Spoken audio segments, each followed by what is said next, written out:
your intention is the only living mechanism in you. ஆஞ்ஞையே உனக்குள் இருக்கும் உயிர், ஆஞ்ஞையே உனக்குள் இருக்கும் கடவுள், அதுவன்றி வேறொன்றும் உன்னுள் உயிர்த்திருப்பதில்லை என்பதனால் உயிர்த்திருக்காத ஒன்று உயிருக்கு உபத்திரவம் தர இயலாது. Means your intention only is you. Your intention, what you want to be, is only God in you. Your intention is the only living mechanism in you.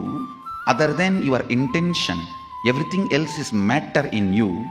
Because of that, the matter cannot disturb your intention, which is you.